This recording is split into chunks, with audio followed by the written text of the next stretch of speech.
Folks, I hope you enjoyed your break. Here she comes. Come on up, Kristen Cervone, our social media specialist. I figure that helps my stage presence considerably. What I wanted to get across here, we're going to give some stuff out right now, but one of the ways we want to give out some prizes is by recognizing those of you who have already contributed to our online social media presence. So I get to do a totally un-MC thing now and pull out my phone and take a look at it. We're both doing this now, and see who, like, for instance, Spencer Nasser. Spencer, are you here? We're looking around for various people who have used the hashtag trade with MTI. If you've done that already today, do us a favor, stand up. We'd like to recognize you. Here, I think in the back there. Sorry, I can do it right now. Okay. Is Justice 2.0 here from Instagram? There we go. Come on up. We're going to give you something. We have some drink coupons. We have some shirts. Yeah, I'm still waiting for mine. And make sure you give that man a drink coupon. He's a social media presence. By the way, if we actually start trending on Twitter, Kristen's really going to be happy. She's going to be thrilled with all of you. And honestly, then my daughter will understand what it is I do, if we can get that going. Let's take a look here. I also saw Steve Mayo. There you go, right over there. There's Steve here. Give Steve something. How do I win now? I'm taking a look here. Look at the hashtag trade with MTI. Good job, Steve.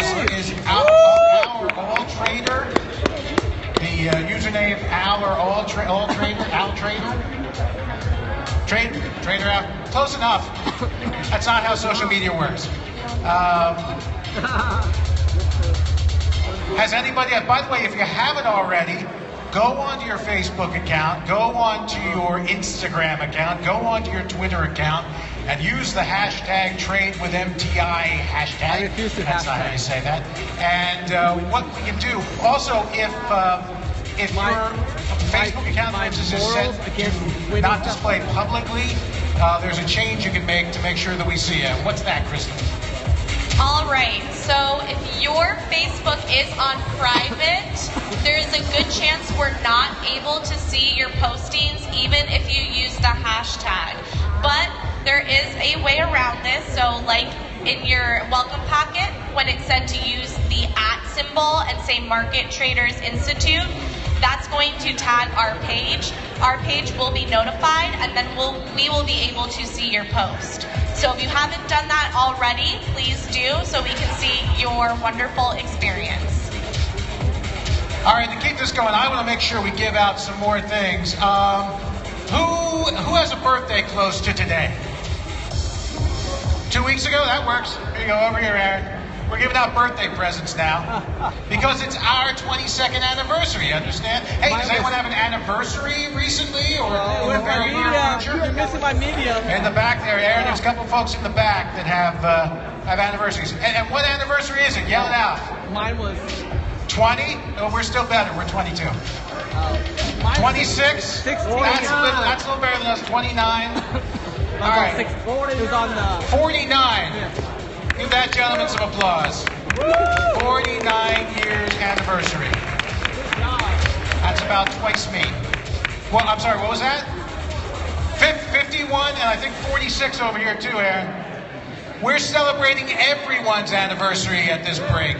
It's not just ours. What's that, sir? Mine was 57? Holy cow. Wait, no, you don't look a day over 58. I don't think that's possible. Aaron, over in this gentleman in the white shirt over there. I'm 16 anniversary. All right. Does that count? That's really. All right, we got to think of something clever here. Let me think. Okay, what do you got? Okay. Does anyone here have a BlackBerry phone? Oh my God. An actual BlackBerry. First person with a BlackBerry, stand up. We have something for you. All right, that gentleman deserves a great gift. We're giving him a $500 voucher for maintaining the BlackBerry presence here in our auditorium. That's, I think, the only one we had. But still, hey, it works. Okay, we got a couple more shirts here. Let me think. Who has been with, well, I think we did this morning, who's been with MTI the longest? Very different. How long? 6 years? 8 years? I was backstage. I wasn't paying any attention. I'm sorry. What was that? 8 years over here. He deserves a shirt. We already done that. Oh, wait a second. Chief is saying he's been with us longer. Can we get him a shirt? Just kidding. How many shirts does Chief? All right, folks. Chief gets them all. We're getting ready now for, I guess, our final educational segment of the afternoon. We're going to be talking about our elite trading room, and I'm sure many of you already know what that is, but we have some great information for you about it. A couple of things. I believe journals were distributed. If you haven't received yours or you don't know what I'm talking about, check in with our education specialist in the back. Yvonne is waving her hand nicely back there. Also, if anyone is still having trouble with their internet, we have some hard lines you can attach to. And again, just raise your hand, let us know. We're going to get you. We're going to get you on board online, even if it's an hour and a half left in the day. But we'll also have that for you tomorrow as well. All right. I think we're ready to get started again. Everyone seems settled back. We've celebrated anniversaries. We've celebrated birthdays. We've had a great time together so far. I don't see it stopping now. So let's put your hands together. We're going to welcome out two of our big guns again. This is, once again, Joshua Martinez and Jared Martinez. Just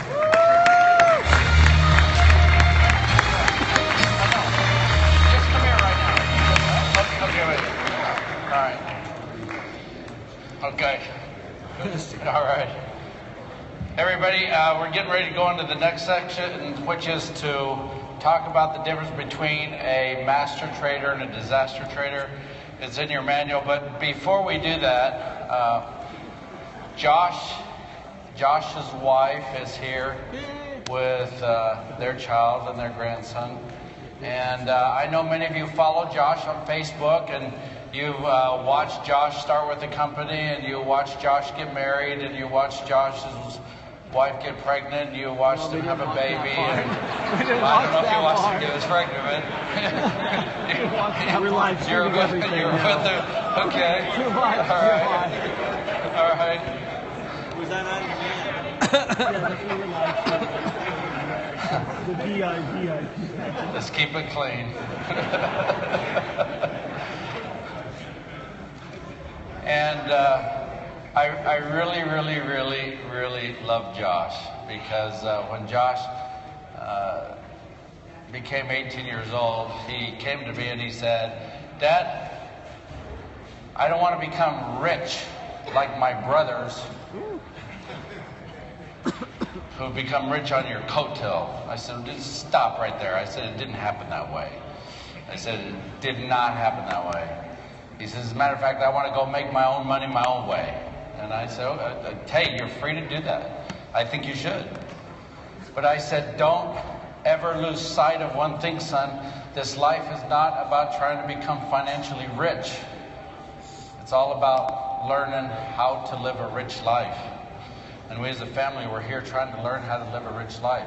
He says, "Well, I'm going to become a bodybuilder, and I'm going to become big and strong. I'm going to come back and I'm going to beat up my bigger brothers." So Josh turned around and said, "I want to become a paramedic." So he went to go to school to become a paramedic, and he started to have to do a few things to do that, and he didn't like that at all. And he says, "Well, I think I want to become a firefighter." And so he went and he got a certificate to become a firefighter, and he was all excited about becoming a firefighter. And then the state put a 2-year moratorium on hiring firefighters. So he's like, "Well, I can't do anything for 2 years." And I said, "Why don't you come work with the company?" He said, "No, I want to become a bodybuilder and teach health and fitness." And so he went and he got a certificate how to become a trainer, and he moved to California, and he lived there until one day I got a phone call, and he says, "Daddy," he says, "I've been working about 70 hours a week making about $2,000 a month. He says, you know how I talked to you about wanting to become rich and doing my own thing? He says, oh, I want to try to figure out how to come back home and become rich with you, okay? So, everybody, Josh is here. Josh, come on out. You've all been a part of this, and bring your wife and bring Lawson. Is Bethany coming? Oh, Bethany doesn't want to come? Okay. Everybody, this is our, this is Lawson. This is Lawson. I have 9 grandchildren. Wow. He's the only one with red hair and blue eyes, but he is the cutest little child. Josh, why don't you just talk to everybody about it? All right. Well, pretty much said a lot, but 7 years ago I joined the company, and when I joined Market Traders Institute, I was broke. I had zero money. $0, and I come from a very great family who believes in hard work, sacrifice, and earning what you keep.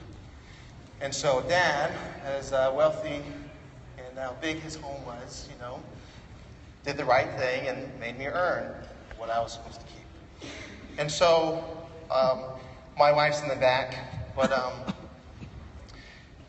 we couldn't afford 2 vehicles. We couldn't afford our own car payment, so we drove a little Honda Accord, and it was like 10 or 12 years old, and wouldn't start. When we go to crank it over, had to bring out the old hammer, and bang on the starter,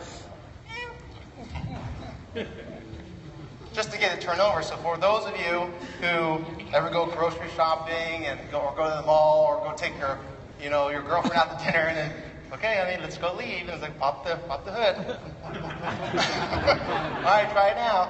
That was my life. And so we lived in a very, very small apartment, 500 square feet. And it built a lot of characteristics for both of us. And so when we started trading and I started joining the company, I was turned down 3 times before I was able to join the company. Because when I called my dad and I said, hey, Dad, I want to be rich. I want to come, join the company. He goes, all right, come do an interview. And so, not that I knew I was going in for a little ambush. And both of my brothers and my dad come into the room and said, hey, so tell me about the Forex market. And I was like, I don't know. Tell me about the company, the history. Dad owns the company. They go, okay, you're just looking for a paycheck, rightfully so. We're not interested. Wow. Send me away. So, but what they did is they said, hey, if you want to learn, we'll teach you, we'll educate you. So, they taught me how to trade the Forex market. I went through the Open Traders package on demand, and about 6 or so months later, I came back and I said, hey, this is what the Forex market is. This is all the history of Market Traders Institute. Here's my track record. And they said, oh, that's great. There's no position available. So during this time, I was still personal trainer, still, grinding it out and, doing what it takes. And then, my wife, and I was really struggling. There's many nights where we just, silly as it sounds, we'd eat pomegranates, and that was our dinner, because it was $2.50 for like a little bushel. And so it was enough to kind of get us by. And McDonald's, a lot of dollar menus. And so I'll be out there trying really hard, and my wife would, buy the groceries, she'd clean the house or our apartment, do my laundry, and I would come back feeling like a whoop pup. And finally it came back, and there was an opportunity. It was kind of like an entry level, something very small position within the company, bottom of the totem pole, and I said, yeah, I'll take it. I'll take it. I'll do what it takes. This is what I want to do.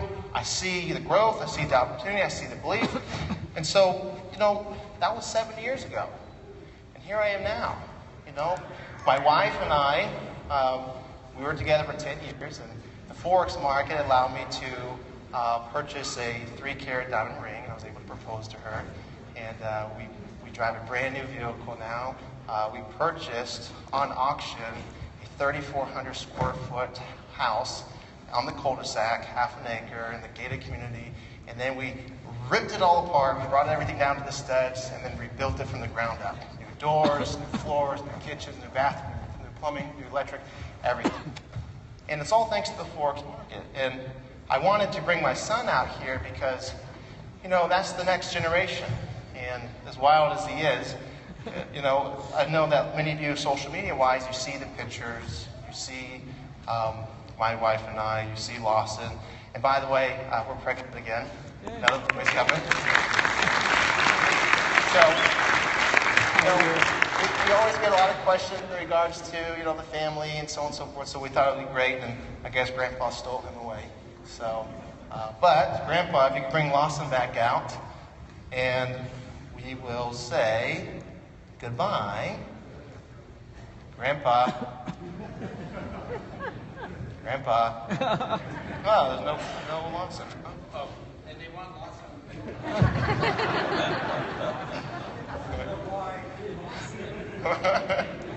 We don't want Grandpa, we want Lawson.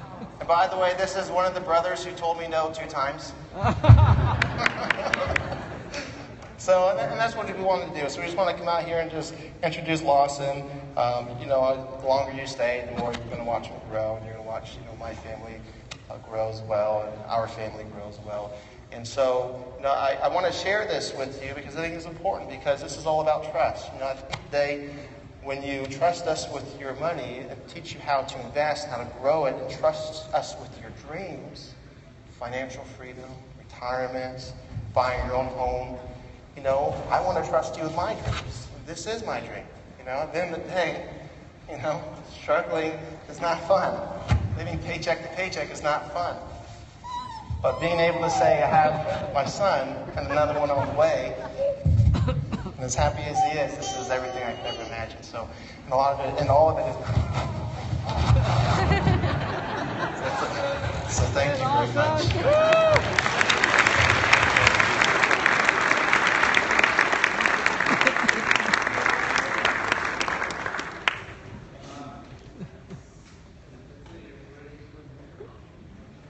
All right. Do you all have dreams? Yeah. Do you have the courage to chase your dreams? And isn't it true that as we chase our dreams, just life happens and it makes it tough? I've been pulled aside by so many people here telling me, gee, Chief, thanks so much for sharing your life with me and some of your challenges. I'm going through some of those same things myself. And I have a really good friend who is a minister at the First Baptist Church where I go. It's David Ute, and he told such a compelling story yesterday in church. He said, I had a really good friend who was happily married, and they were on a trip from Orlando to Atlanta, and his wife said, well, I'll drive until I get tired. And about 4 hours into the trip, his wife said, you know, honey, I'm kind of tired, if you don't mind driving. And he said, sure, just pull over. And so she pulled over, but when she pulled over, she didn't go all the way over on the shoulder. Part of the car was still sticking in the lane. And as he opened his door and started unbuckling, a big 18-wheeler came and smacked the back of their car, threw him and threw the car forward with his wife in it. The car exploded. And he sat there helpless and watched his wife burn to death. And he said when he heard about it, he immediately went to him to console him and to talk to him. And he said, what he said to me was so amazing. He said, you know, Pastor Dave, he said, life really is fair. It hurts everybody, and it breaks everybody's heart. And you know, the hardcore reality is this. You know, you've heard the saying, life isn't fair. It is fair. It hurts everybody. And I know there's a lot of people in this room that are hurting. And because I know of your pain, because let me tell you something. I went 5 years without being able to take my kids on vacation. I went 5 years without being able to buy them shoes. And I had my son Isaac come home from school with his sole ripped off his shoes saying, Dad, I need a new pair of shoes. And here I was trying to learn how to trade it on the Forex. I need a new pair of shoes, Dad. I had no money for shoes. Best I could do is take them by the hand down to the garage and grab a pair of scissors and some cardboard and cut the shape of a sole out with some cardboard, and then I wrapped some duct tape around his shoe, and he dropped to the floor crying, and so did I. Because that was the best I could do. But you know what? I don't know if I have that card. I kept playing the game. And I kept choosing the right thing to do. Because I think that's what our life's about. Life really is not about trying to become financially rich. It really isn't. It really is learning how to live a rich life. And you all need to really grasp that concept. I want part of this 2-day event to have all of you look deep into your souls and into your heart and to realize that you can overcome the challenges and the pain in your life. You can. You have to realize that everybody was dealt those 4 cards. Everybody. I was dealt those 4 cards. You were dealt those 4 cards. It's the 5th card that makes the difference. How you play that card it helps you win the game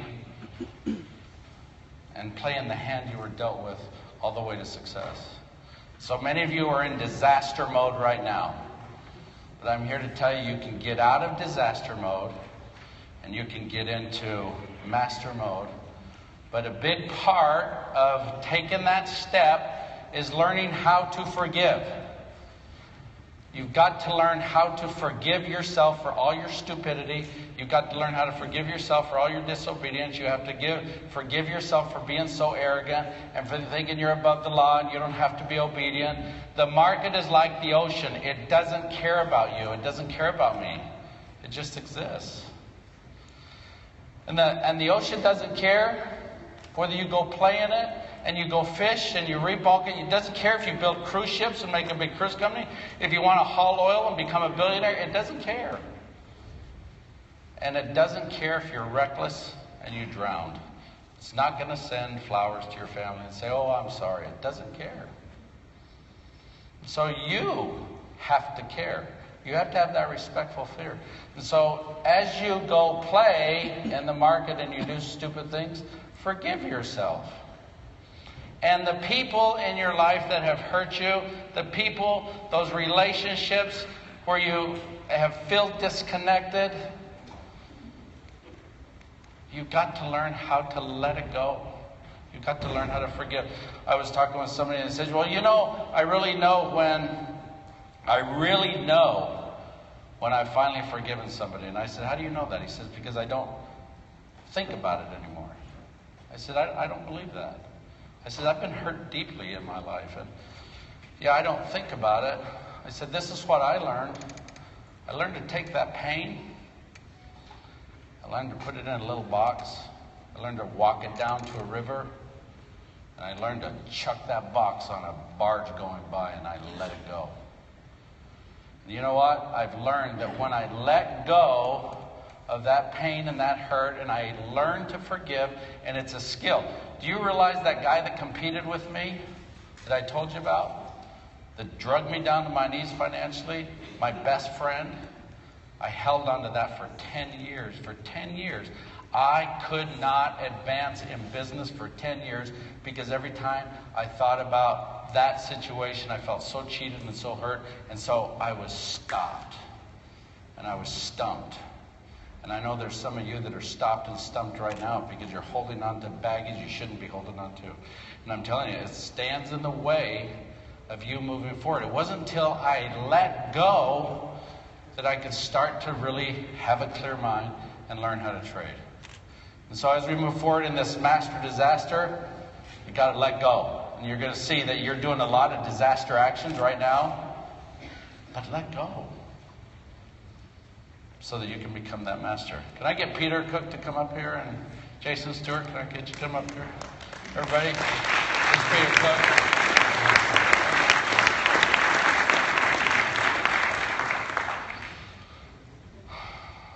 everybody, turn to your manuals. And we're going to talk about the 10 traits of successful trading. And we're going to turn to your manual on page 79. Now, and that's for the poor Mexican one is 79. And it's the top 10 traits. Top 10 traits is how much? 104. 104 on one manual, 79 on the other. All right. Oh, okay. Oh, okay. All right.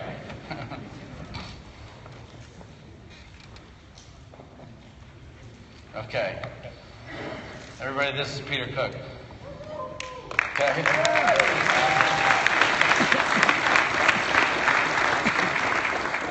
And I love Peter Cooke because of his story.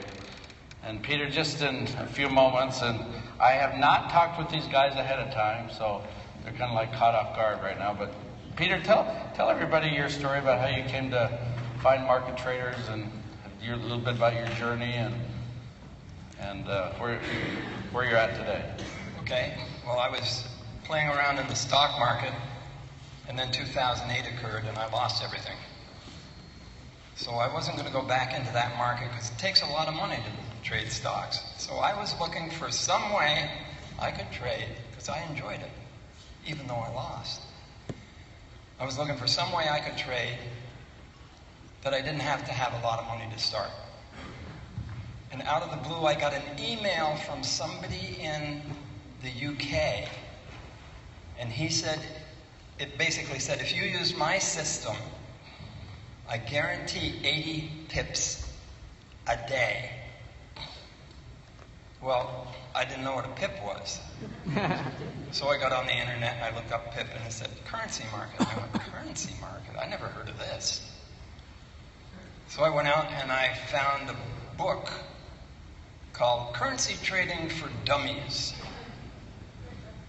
And I started reading the book and I got a demo account and I started playing with that. Then I put in some real money. And it's so interesting how different things go when you put real money in. And I wasn't doing too well. I go up and I go down, and I go up and I go down, and I go up and I go down.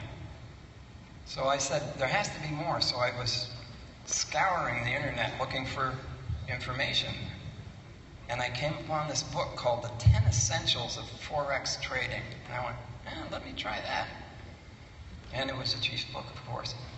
And I read that. I got partway through it, and I noticed that it was more win, win, win, lose, win, win, win. My account was actually getting bigger. Closer, further away. Turn it down. Closer, further away. No, you're perfect. Can you all hear him? Yeah. Okay. Yeah. So I was actually, my account was growing. And that's when I called MTI. Chris Beecher I got a hold of. And he just started working with me, and he got me on the charts. The big thing was I read all this stuff from the chief about the Fibonacci's, but I couldn't find any charts anywhere with the Fibonacci's on them. So that's when I started with trading with using the charts. And that 500 built up, and it started going real good, and I started taking courses. To me, the big thing is connecting to MTI, because it was through MTI that I was making the money. And it's very important to me that MTI grows, and that because the more they grow, the more certain I am that they're going to be here. And I built my account. I had it really up there good, and then my brother got in trouble. He's an economist, and he got in trouble. Remember, Abe said economists don't trade. My brother was just bad-mouthing me all the time I was trading. Saying, oh. And then when he got in trouble, hey, I need 120,000. Do you get it? So I trashed my accounts and gave him the money he needed, and I don't know if he'll ever pay me back or not, and I don't care. And from there, I started working better and trading more. Then we bought a Forex farm. I've got a small, it's 2 acres. It's a 1860s house in Vermont. It was built in 1860. My wife and I just want to pull it back to what it would be like in 1860, how nice it would have been. It's worn down, it's beat. And I just keep connecting to this group, and it's made a big difference in my life.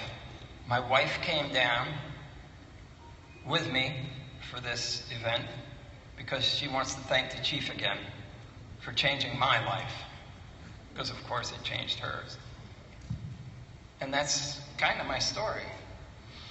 The amazing thing about his story is this.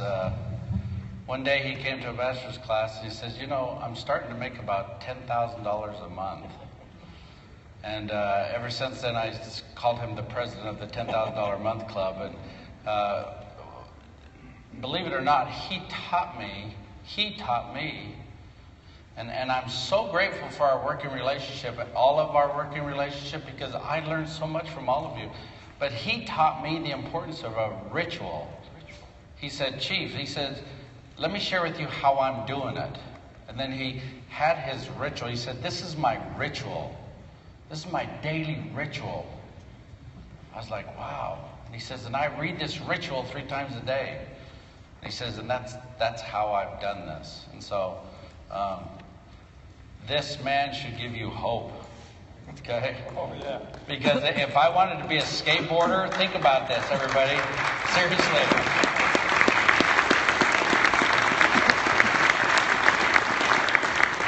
If another person can do it, you should say to yourself, man, if Peter Cooke can do it, man, I should be able to do it. If he can do it, I can do it. Wouldn't you agree with that, Peter? Oh, yeah. All right. Then I met Jason Stewart I'm years an ago. American. He's an American. Now, Jason Stewart's from Trinidad. So, Jason, tell everybody a little bit about your story. All right. So, my story was a little bit different. Social media, I remember I was playing Mafia Wars, which is a game on social media. You basically do jobs and money adds to your account online. It's not real money that I can spend. It's a game. And I remember thinking to myself one day, again, because it's so relatable when you hear these stories. It's just, you reach that point, and I was always into business, so I'm young, but you're talking, I was probably about 22 at the time. But I wanted something that I could probably do online and make money, just like how in the game it'll add up, but let it be real money. And I remember doing some research. I found MTI. They had a meeting. I always remember it like it was yesterday. Like, they had a meeting the following, that was the Tuesday, and I was on holidays. And they had a meeting that Thursday. So when I pulled them up, gave them a call the Wednesday, the Thursday they had a meeting. Went to the meeting the Thursday because they were in Trinidad at the time. And the week before this is the important part of the story. The week before that, I put 800 US into an account of mine, right? And I got a card for the account. I don't normally take cards, I got a card. When I went to the meeting, they said, all right, the package at the time I think was like $5,000, 5,000 US. So they said, that's the price. I said, all right, I see the value in this. I'm going to organize and get the money. And at the end of the presentation, they said, but tonight, if you have $799, you can get started. Knowing that I put 800 at the week before, right? So I called my wife, well, my girlfriend at the time, and she said, I know you and how you're sung and you're going to do it anyway, no matter what I said, right? So she said, once you see the value in it, fine, let's do it, we'll do it. And I started that night. The Friday morning I bought out, because my laptop wasn't working at the time, and then it wasn't on demand as yet, it was a CD. So I went into town, bought a laptop the Friday morning to do it, And that whole weekend, because I was going back out to work the Monday, that whole weekend I did the modules. I went through I didn't sleep. I was going to bed 2 o'clock, get up, 5 o'clock, do some more. And I remember going into the office the Wednesday asking about a live account. And there's like, what do you mean a live account? And they say, what is this a trend line? And when they realized I could have explained, because it wasn't just that I was just rushing through. I went through this stuff, I did that. Fast forward, life happens.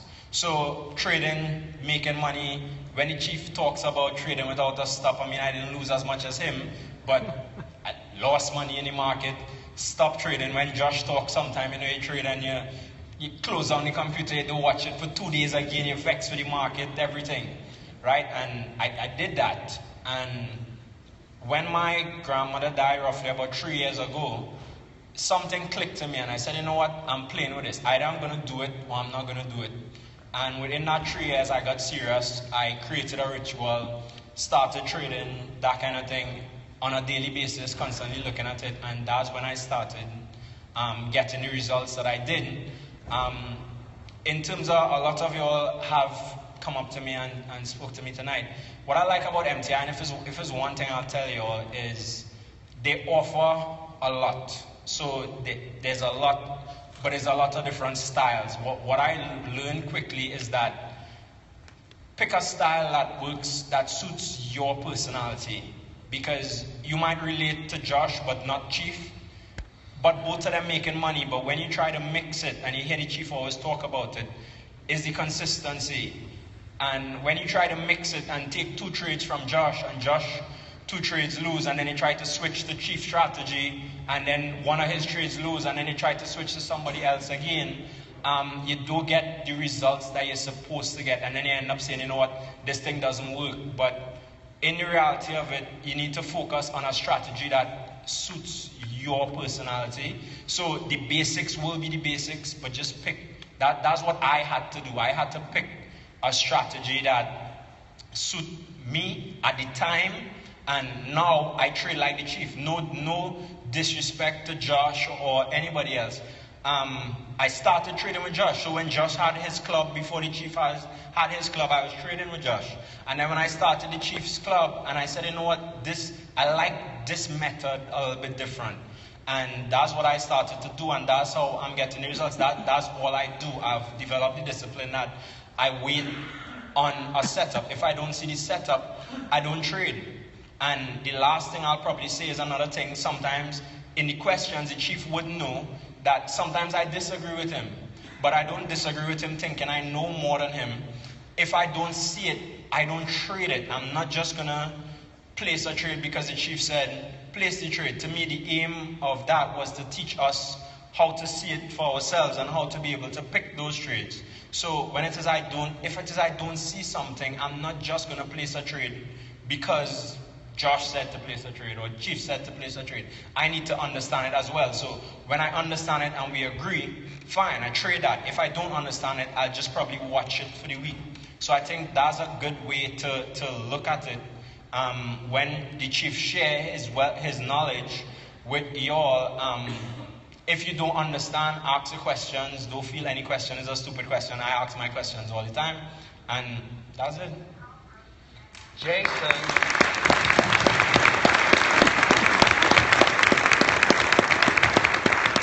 How many of you would feel like if you came here and you walked away with some information and you went home and you were true and diligent to it, and you started making between $6,000 and $30,000 and even $40,000 a week, how many would think that this seminar was worth it?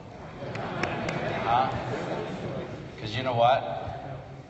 That's what Jason makes. Jason makes between $6,000 and $30,000. What the highest was $38,000. $38,000 a week. A week, not a month. A week. So look at guys. If these guys can do it, don't you think you can do it? And do they really look like the 2 brightest candles on the cake? I mean, seriously. So, if they can do it, don't you think you can do it? All right, look, everybody.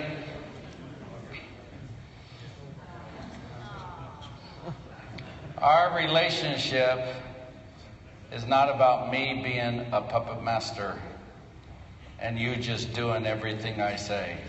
That's not what it's about. Our relationship is about teaching you all the why. The why, or the why you need to trade this way or why you need to trade that way. We got to move our leg this way. And the reason why is because we're doing a little act. And so as you learn to move your leg, because the chief said to move your leg, I teach you how. I teach you how to trade. I teach you how to trade. But our relationship really is about eventually cutting the strings between you and I.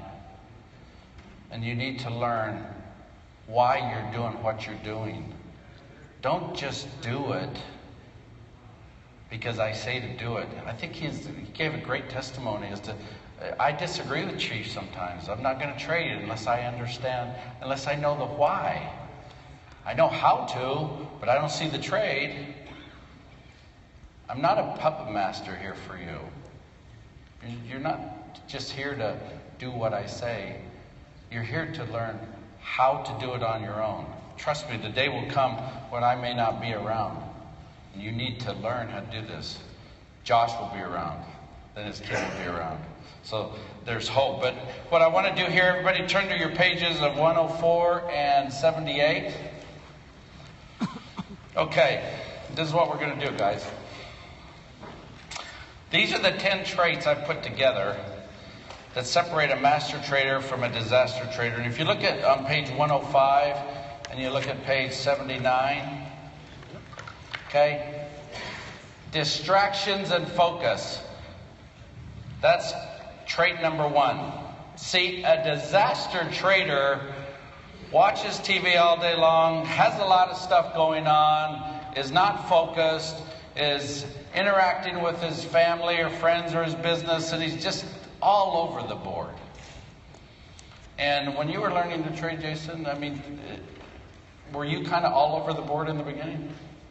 And what did you have to do to overcome that? And what were the results when you were all over the board and you were busy watching TV and you were surfing the internet and being online? And sometimes you get results. More times than none, you lose money because your focus is really not on trading. And being focused doesn't mean that you just do trading alone. I mean, you have your jobs, you have your responsibilities, but when you are trading, focus on trading. So the distractions, the TV, if it's the phone ringing, even if you need to take half an hour and just for that period, focus on trading, it'll help you. Okay, now what does a master trader do? The professional master traders have a detailed trading plan and know exactly what they're looking for and when they are going to trade. They don't flip-flop all over the board. They're not searching all kinds of time frames. And before they execute a trade, they literally create a trading plan. Champion traders win their trades first. They're very focused. Those of you that have been with me in the elite trading room or just the regular trading room, do you think I'm focused when I look at these charts? Yes. I'm very focused. Do I have a lot of distractions when I'm doing it? You know, very seldom will anybody interrupt me or very seldom will the phone ring. I mean, I'm laser live focused and you need to be laser live focused too. Let's go to trait number 2. Trait number 2, wasting screen time. Now, well, wait a second. Let's go back to trait 1. I want you all, how many of you feel you're somewhat of a disaster with trait 1? You just have too much focus going on. Okay, take a second before we move on.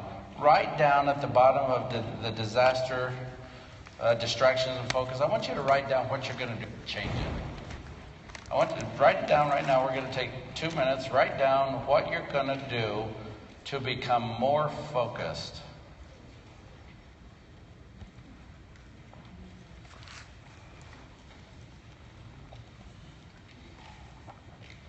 And like Jacob said, you got to get specific with goals. You just can't say, I'm going to become more focused. Maybe you need to write down, you know what, I'm going to stop surfing the internet or looking at Facebook when I'm trading. I'm going to shut off my TV. You know, I'm not going to let my significant other in the room. You know. What's that? That's what she just wrote down? She wrote, I'm not letting my significant other in the room. Look at that, see? Let me tell you something. Sometimes your significant other can put a lot of pressure on you. I mean, if you got, you know, I went through a process where my ex-wife would say, did you trade today? How'd you do? I was like, that was pressure for me because I knew that I was going to have to report to her at the end of the day. And so that created too much. That was a huge distraction for me. So if someone is holding you accountable on a daily basis and it's a love-hate relationship, he or she's happy because you made pips, or he or she's mad because you lost pips, you got to figure out a way how to set that relationship or get rid of it for the meantime, because that can really stand in the way. I'm not talking about getting divorced. I'm just saying maybe shut the door. Okay. All right. Trait number 2, wasting screen time. Disaster traders tend to watch charts all day long for hours at a time. Peter, were you guilty of that? Yes, I was. All right. Tell everybody how you were guilty of that and what you needed to do to change that, because watching charts for the sake of just watching charts creates boredom, creates stress, it creates anxiety. If you don't have a setup, guess what you usually do? You jump in, because then you kind of feel like, man, I can't get any action unless I jump in the game, right? So look at, if you're just sitting there for hours on end, you have a tendency to just start to take action when you shouldn't be taking action, right, Peter? And so tell everybody what you used to do as a disaster trader, now what you do as a master trader.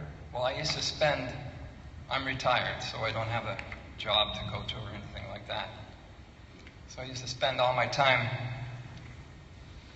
going through the charts. If I couldn't find anything on the 2 hours, then I go back through all the charts and I'd look at a 1 hour, and I couldn't find anything there. I go down to 15 minutes. I just keep looking all the charts over and over and over, looking for a trade. I have to trade. I got to trade. I got to make some money, for Christ's sake. And then I don't know exactly how it happened.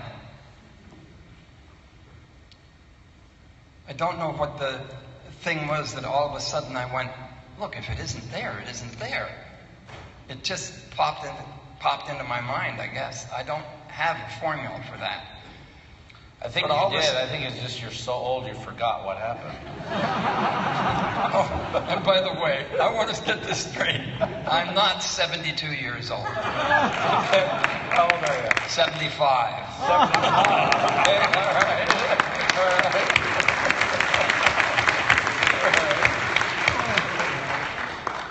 But anyway, at that point, I stopped spending all my time in my man cave, as my wife calls it, looking at the charts.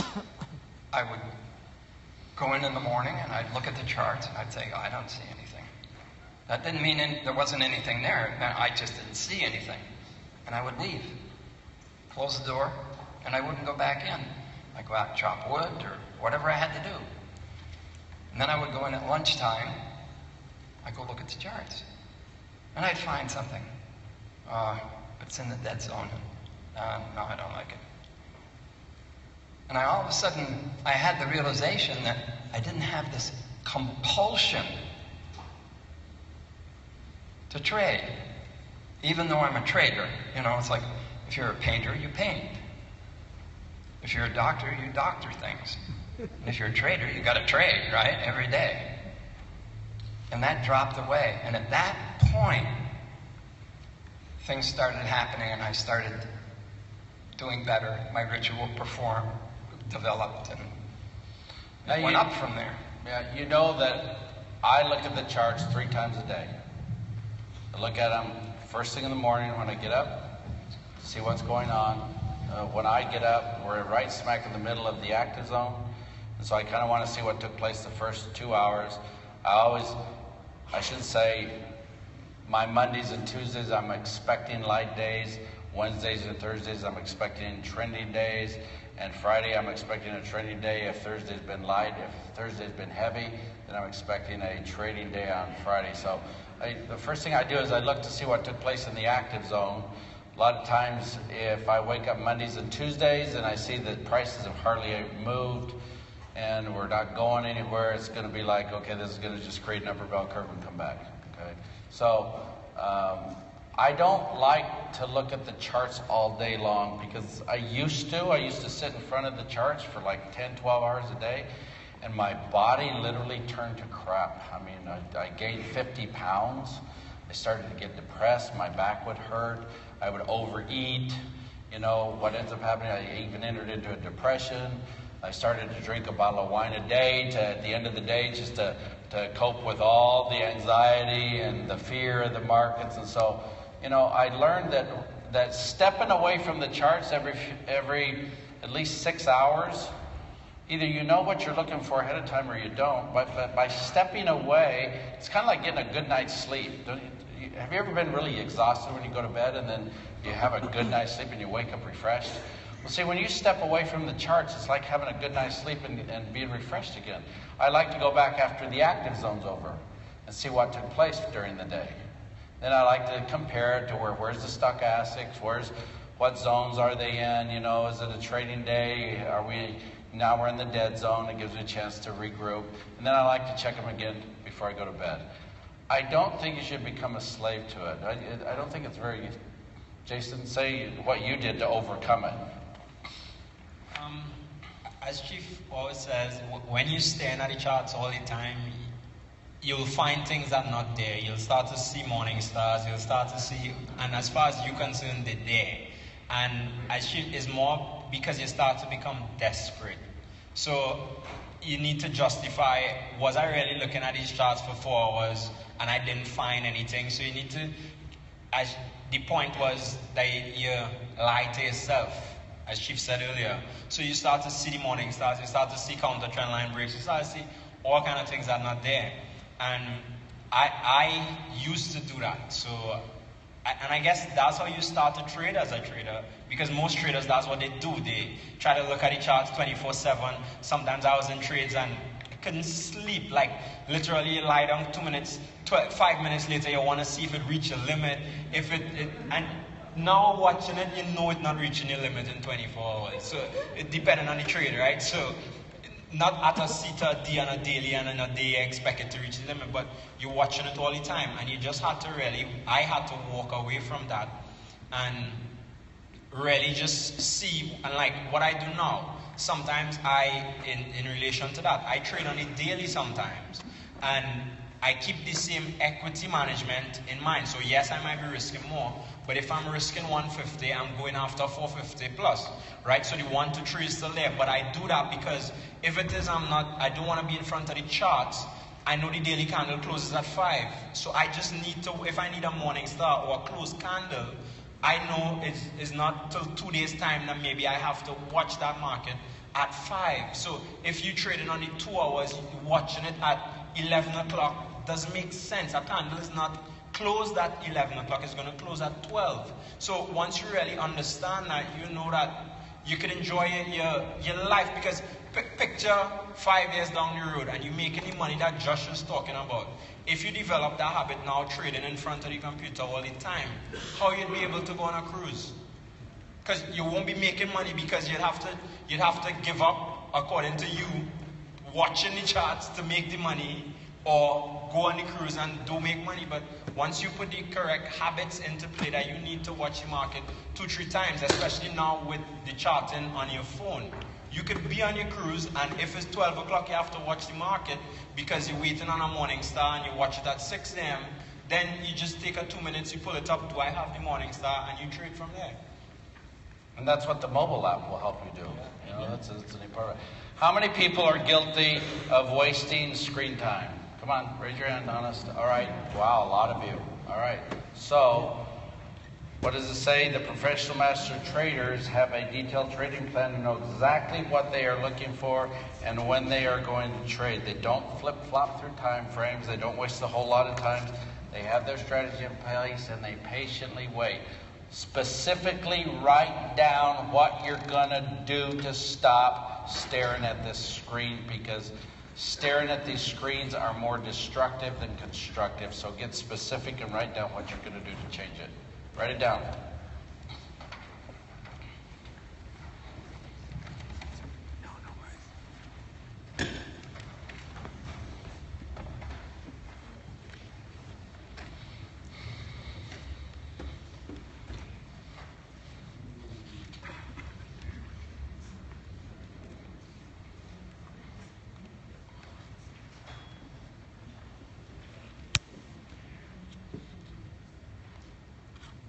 Who wants to volunteer what they're going to do differently? Somebody raise their hand. Tell us, what are you going to do? Go ahead. John, I'm only going to spend an hour looking for trade setups that meet the 1 to 3 criteria. Say that again, a little slower and louder. I only spend 1 hour in the morning looking for trade setups that meet the 1 to 3 profit. Spend 1 hour a day looking for trade setups, looking at a little larger time frame, obviously, 2 hours plus, and only take trades that have a 1 to 3 setup. That makes sense, doesn't it? Who else? Go ahead. Use what? Oh, use alerts. Yeah, absolutely. That's big time. Go ahead. Trade with no emotions? That's you're going to struggle with that the rest of your life, buddy. That's like learning to love a woman with no emotions. It ain't going to happen. Okay? All right? And so, that's something you're going to have to deal with the rest of your life. Okay? All right. Trait number 3. Becoming overconfident after a winning streak. Now look at a disaster trader starts to become very overconfident when they go on a winning streak. And what happens is when you become overconfident, guess what you do? You all of a sudden think you got a money-making machine, and you think that you're brilliant yourself, and you got this thing figured out, and then you all of a sudden start to take on more risk, don't you? Because you got it figured out. And then what happens when you take on more risk, Peter or Jason, either one of you, whichever ones want to share your story. That's when the emotion comes into it. Right. It does. Wow. You told me. You know what? Jason wants to cry talking about it. Because I'll tell you, after I lost that $400,000 in those 5 hours, I literally, for 2 years, I couldn't talk about it without crying. I literally couldn't. I could not talk about it without crying. I mean, it was tough. Because see, what happens is you become overconfident. And then you end up risking. You end up trading without a stop because you think you're above the law. You think you know the market. And then you pick a fight with the market. You say, I'll show this market. Right? And then what happens? Go ahead, Peter. I was in a trade, and I had been doing well. I was very well, and I was overconfident, just as he says. And I went into a trade, and it went against me. It was going against me. So I figured, it's going to turn around. I'll go in for another lot. And it kept going against me. And I went, well, it's got to turn around now. I'll go in for another lot. And I was beginning to sweat a little bit. Lightly. But it kept going against me. It was the Audi cat. It kept going against me, so I went in for another lot. And I think I had something like 6 or 8 lots in this. And it just kept going against me. And I looked at it and I said, do I really want to put more in this and hope that it turns around, or am I running out of hope? I closed out and I'd lost $30,000. And I was devastated. I didn't trade for a few days. I went and I read the book. I stayed away from trading. And I didn't know if I was going to pick it up again. I still had a little bit left in my account. How long did you sleep on the couch? Oh, she didn't know.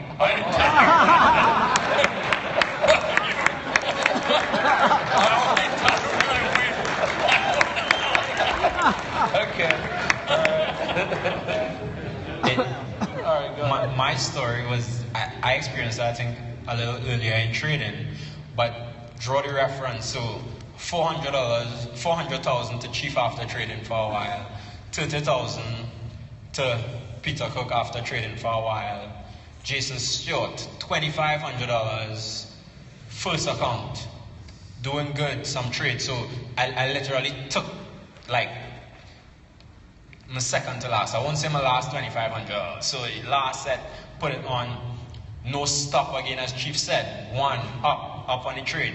I went to work. I was working at the time. I went to work, and I don't know any of what Chief talks about trading without a stop. Yeah, I trade with a stop. All right, guys. Master traders know that success at trading takes time, and they just don't suddenly and magically become super traders.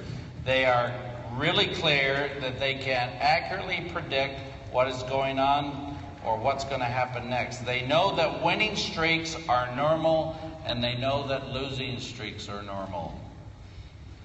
So they know that both will happen time and time again. And so it is just how trading works. A professional master trader always sticks to a trading plan.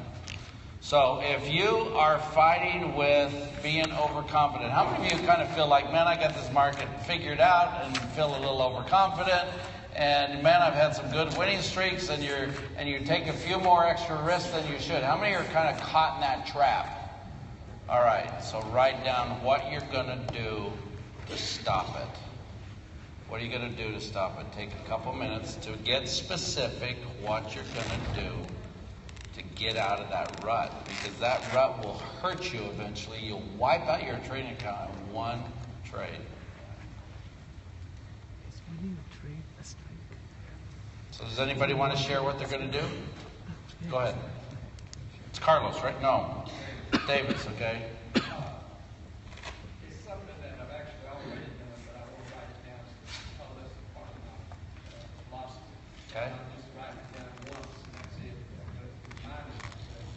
I wrote down, calculate and write down on the wall this and put in a picture frame. A maximum percentage of principal risk you will never violate. That's what it's A maximum amount of risk that you will take on a trade that you will never violate. A maximum percentage risk that you will not violate. You really, really, really should try to stay true to not risking more. Man, you're pushing the envelope of 5% of your trading account. Try to stick within that 2.5% and lower if you can, risking your trading account. Wealth is created with time. You know, there's no such thing as the lotto trade. This isn't the big one. Come on, let's sell the farm, Martha. It doesn't work that way, okay? All right, number 4. Losses at trading. It says losses. Peter, I don't need you to correct me. I'm just teasing. Okay, elegant. I need to listen to my elders, okay? Losses at trade, which is losing trading confidence, right? Losing trading confidence after a losing streak. Change that, everybody. Losing trading confidence. It should be say losing rather than losses. Losing trading confidence after a losing streak. How many of you all of a sudden lose your confidence after you get really, really, really beat up? Can I see a raise of hands? And what does it say? When having a losing streak, the disaster traders lose confidence in their skills and their trading strategies. Disaster traders tend to change their trading strategy when they enter a losing streak and break the trading rules because they want to make up their losses. They start to take larger risks and make desperate trades based on the hope that the market will pay them back rather than their strategy. And you have to stay the course. So when you guys went through losing streaks, Peter, if you want to share, and I will openly apologize for that last comment. You know I love you very much. But Peter, tell people how you went from disaster to the master in dealing with your losses.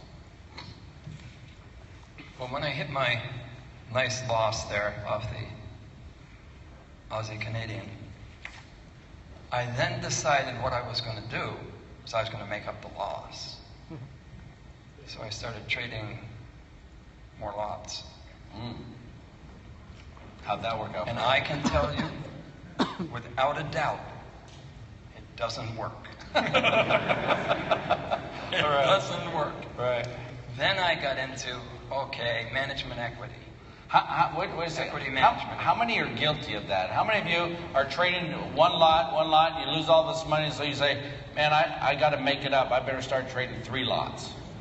And then it's more. You're more of a disaster. You put yourself more in a hole, right? Yeah. So go ahead. It's like trying to quit drinking by drinking more. Right. Trying to quit drinking by drinking more. Right. Yeah. No kidding, huh?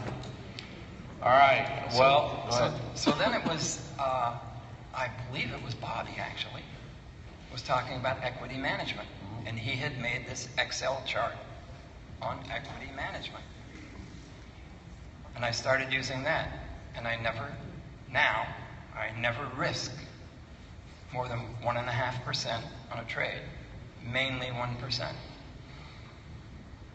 And I calculate it by how far away the stop is. And that's critical. Now listen, everybody. For the professional master trader, winning streaks and losing streaks are part of the game. They're just part of the game. Remember that August 24th when China stock market crashed, that Black Monday? How many of you were trading with me on that week? Man, in those first 2 days, Monday and Tuesday, we were down close to 2,800 pips in the Chiefs trading room. You remember that? Yeah. I was like, holy smokes. And I had all the account reps coming in. Gee, you know we're down like 2,800 pips. And I'm like, just relax. Just relax. Well, the phone's ringing off the hook. The clients are all upset and they're mad and everything. What should we tell them? I said, tell them to stay the course. We're going to stay the course. And what did we do the rest of that week? We stayed the course. And we ended up making close to 6,000 pips Wednesday, Thursday, Friday by staying the course. We made 6,000 pips and we walked away with close to 3,000 pips after taking that 2,800 pip loss. We made 3,000, 3,200 pips that week. Do you know what's amazing about that day? Had I had access to Abe Kaufness, I would have known exactly what was going on. I would have known how to deal with that. I don't think I would have taken the beating we took had I had access to Abe Kaufness. He would have been able to explain this is what China did, this is how it's going to affect the Canadian dollar, this is how it's going to affect the Aussie, this is how it's going to affect the New Zealand, this is how it's going to affect the Euro, this is how it's going to affect the GBP, and this is how it's going to affect the JPY. Do you know how critical that information is? So, master professional traders, winning and losing streaks are normal. They're part of the game. Professional master traders know that over the long time, their consistent strategy will make them more pips than lose.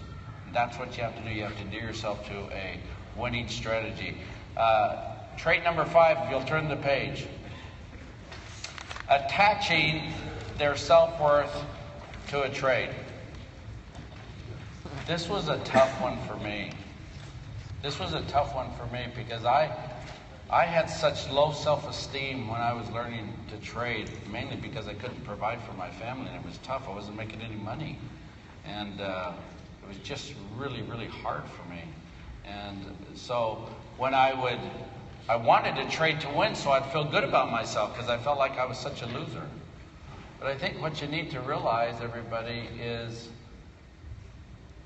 you are either a winner emotionally or you're a loser emotionally before you trade.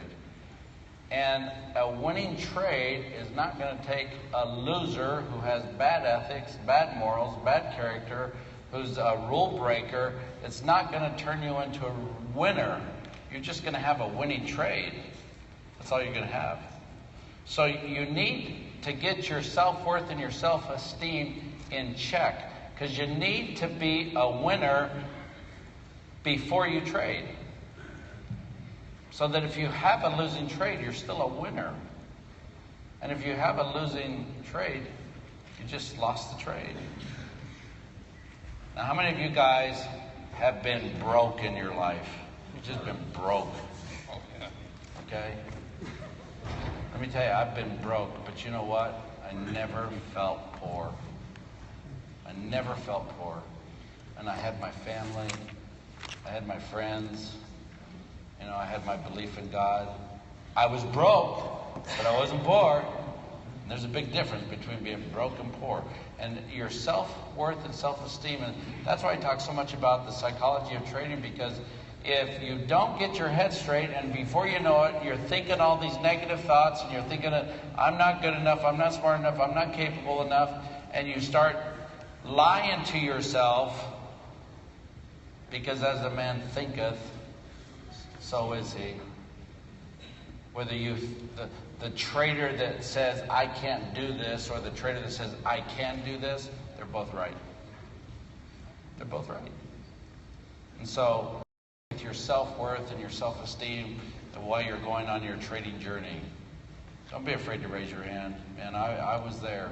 So, why don't you write down, what is it you think you could do to work on that? You know, seriously. What do you think you could do to work on your self-esteem, your self-worth? Maybe it needs to be changing the way you look at yourself.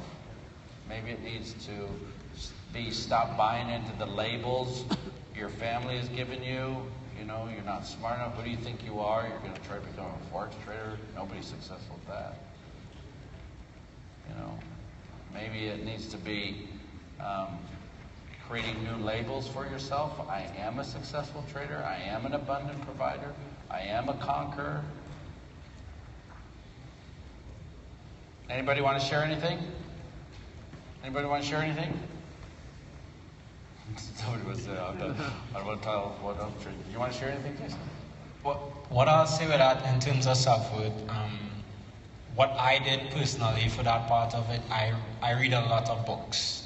And I read a lot of motivational books. So I'm up to now probably reading about 4 books a month. I try to read a book a week. And that helped me a lot with that part of it. Because the reality of it is the mentality that you go into trading with, that's kind of what will happen with your trades. And that's just how it works in anything, any field that you go into. So if you start thinking about the loss from last week in this week's trades, you'll start to attract that negativity into this week's trades. So it really has to be that's over. That one loss doesn't make me a loser, but you know to yourself that, hey, you understand how to trade, you know how to trade, that loss was a part of it, and you just have to forget about that, or almost like you have to become a robot to it. And it's hard not to take it on, but I think the more you get into trading is the more that you realize that you have to be able to not take on a loss and also not take on a big win, because both could actually affect you negatively, as we saw with the point before with you getting overconfident, and a loss could really decrease your self-worth. So you just have to make sure that you always build up yourself. Before I was making this, I was reading, probably not as much.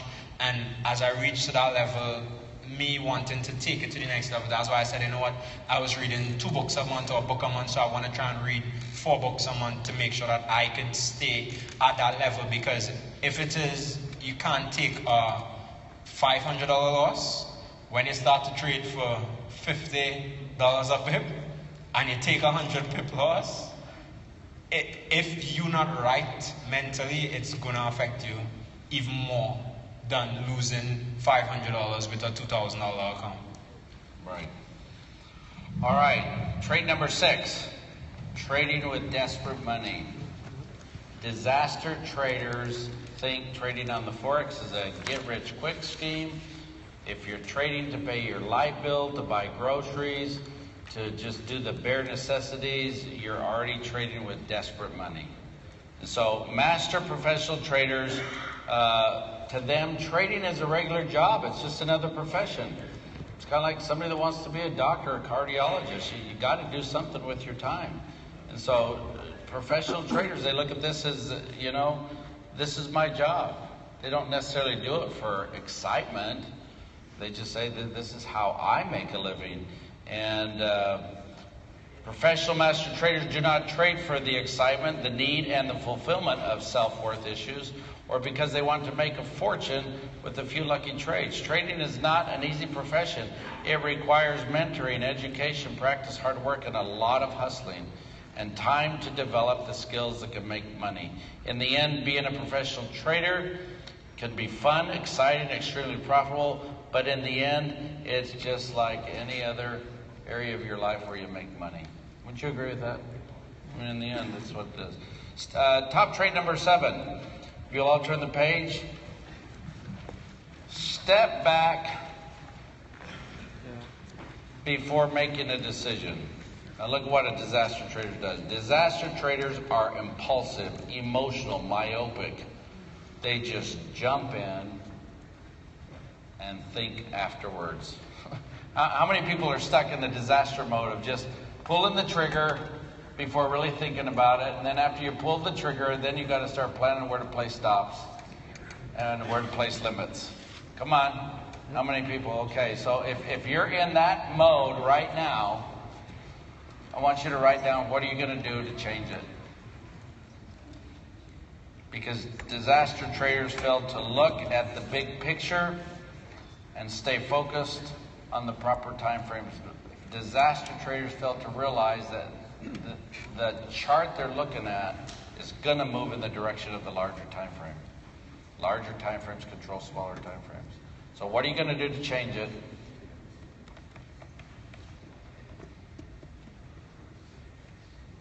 Top 10 traits. Number 7, step back before making a decision. Everybody, professional traders are deliberate and fall in love with a strategy and not a currency pair. You've got to fall in love with your strategy. Don't fall in love with a currency pair. Whatever you do, this is, seriously, this is what I do. As I flip through the charts, I'm looking for a chart formation, because this is all about finding a pattern. It's about turning patterns into profits. You want to find a pattern you're familiar with. You see that morning star. You see that counter trend line break. You see the stochastic in the buy zone. You see the market at the 618. You see it at the backside of a trend line. You see it. It's crystal clear. That's what it's about. So, how many of you have a tendency, for those of you that have a tendency to not step back, I want you to write down, what is it you're going to start doing? Get specific. What are you going to start doing to step back and take a look? What did you do to overcome that, Jason or Peter? Do you want to share anything you guys did? I lost on the Aussie CAD. You lost on the Aussie CAD? I love that Aussie CAD. But we got divorced. There you go. Okay. Did you hear what he said? He said, I love the Aussie CAD, and I lost a lot of money on the Aussie CAD, and we got divorced. Okay? Don't fall in love with the currency, fall in love with the strategy, everybody. Okay? Did you want to say anything? The stepping back to make a decision, as we were just discussing, sometimes you see the market looks perfect, so it's at support, at an uptrend line, at a 618 or a 786, and you just say, you know what, let me jump. The market is no other choice but to U-turn in that area, and you just jump in without the confirmation sometimes, and you do really step back to plan and say, okay, so wait for the setup, and that's what you do when you end up losing. And if you did step back and you say the rule is I'm supposed to wait on a formation, or if you're doing an entry order, well, that's a different strategy. But if it is you saying, you know what, I need to wait on that formation, wait on the formation. And that way you would already have your trading plan, so you'd already know my stop has to go 10 pips, you would have the U-turn. But when you jump in, where does your stop really, if you think about it, where does your stop really go? Because you have no U-turn to put 10 pips below, you have no area like that. So you just jump in the market without waiting for a setup. So that's what I'll say in terms of that. And currency pairs, I think my love was the pound Aussie.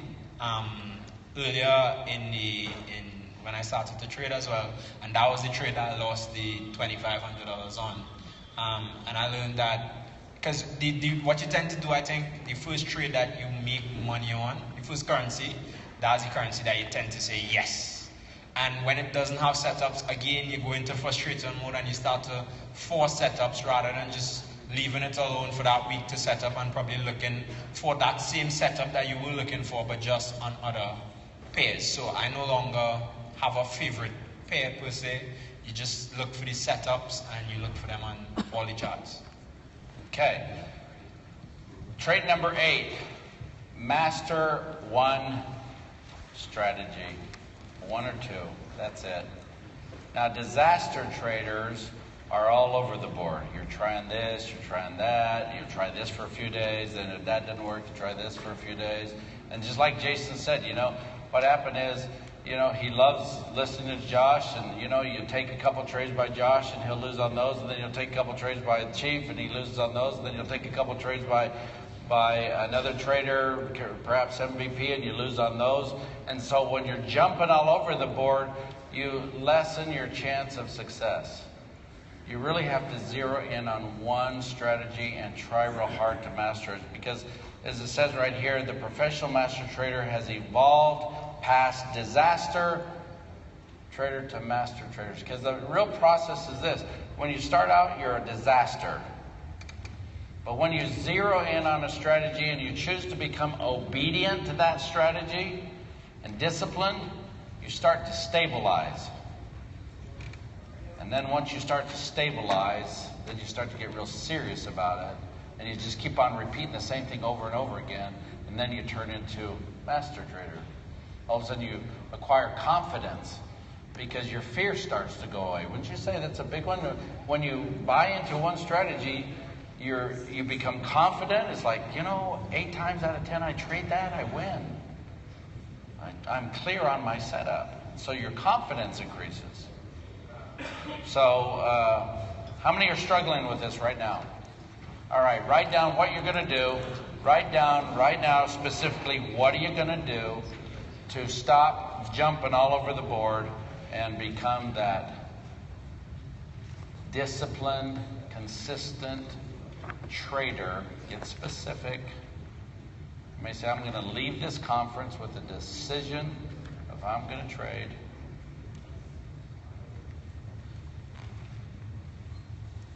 Anybody want to share anything?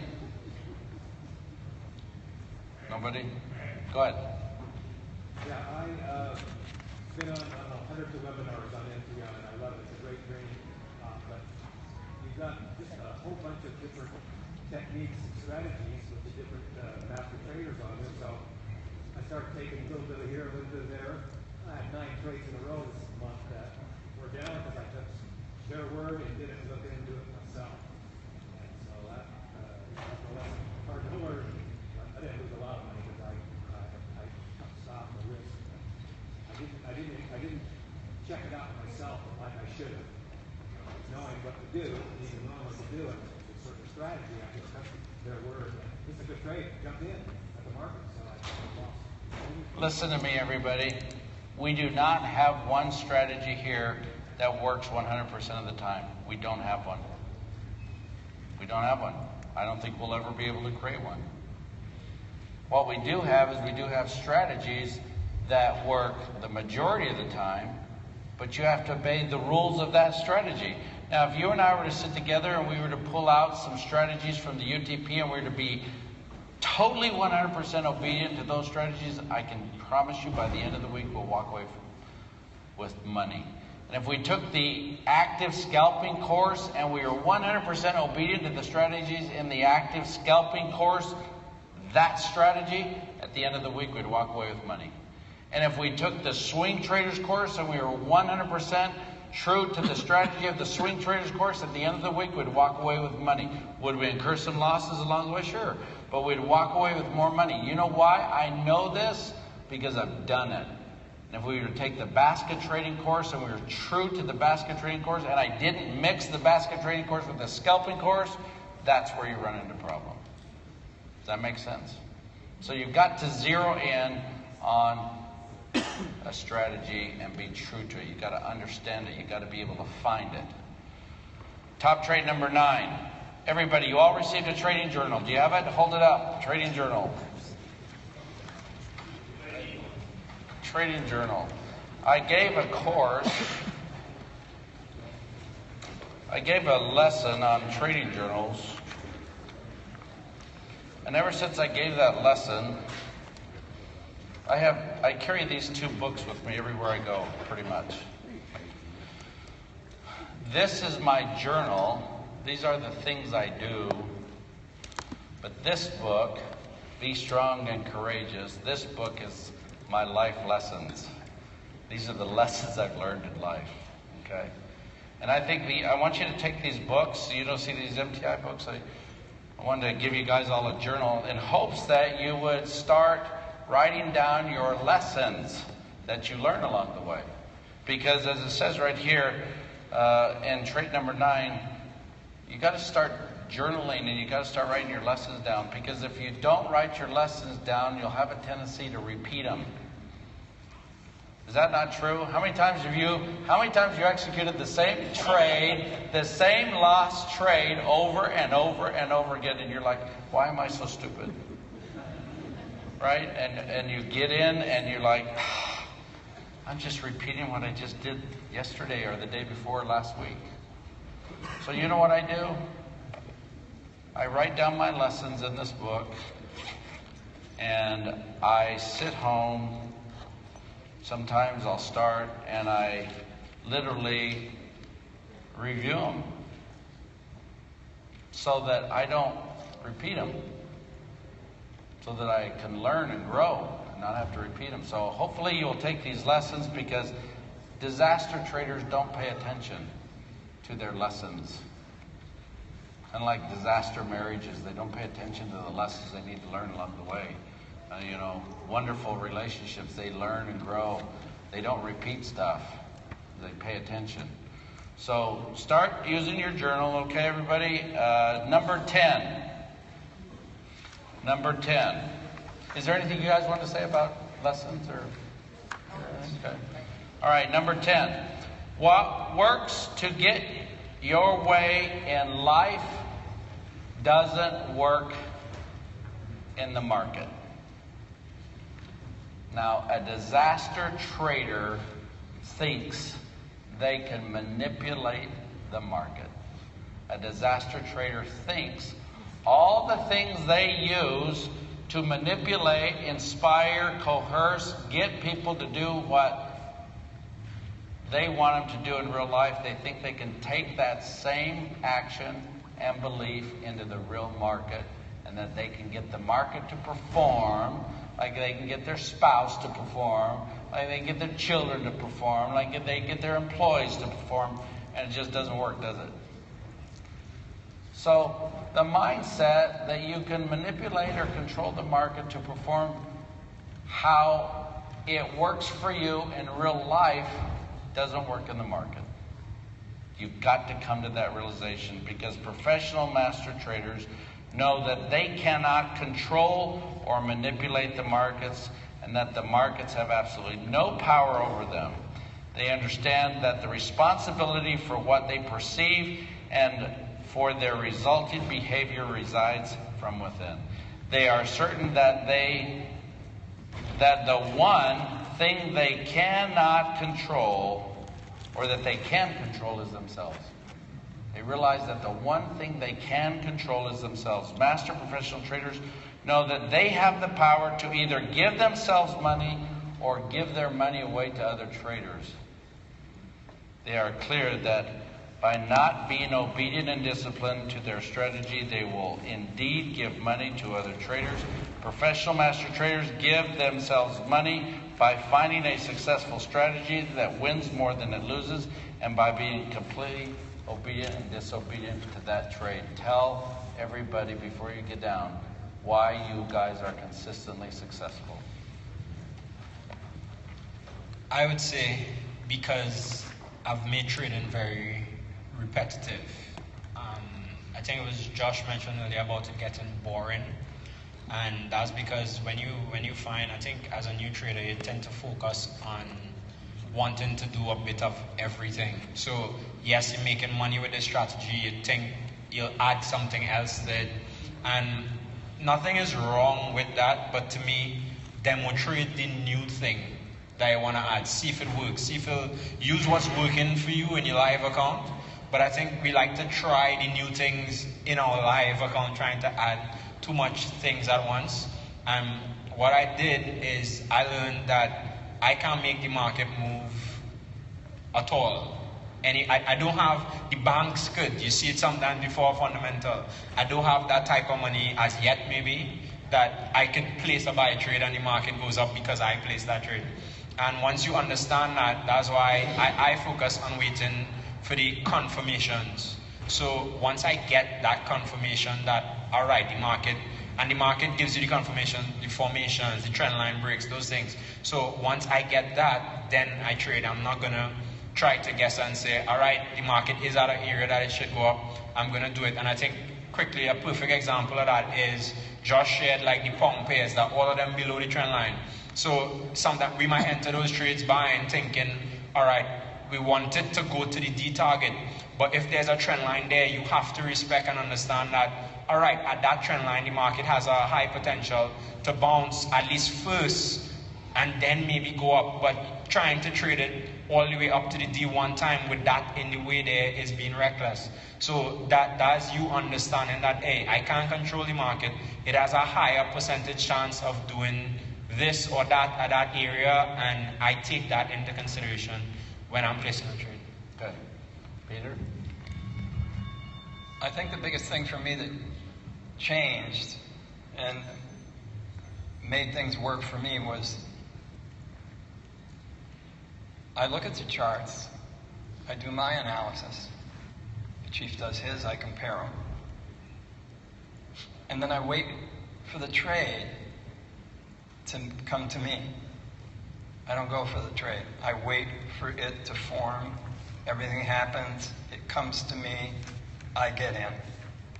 And that's the biggest thing for me. And I think that's the biggest thing for me. To wait till the market meets the criteria of your trade or you don't trade.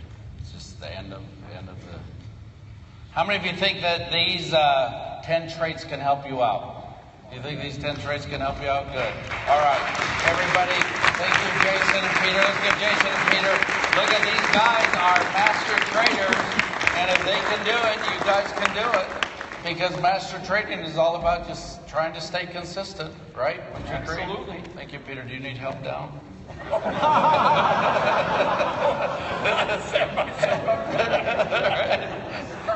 The way he grabbed my hand, that's why I asked that. Peter and I are really good friends, so I communicate. I know his wife. He's got a lovely wife.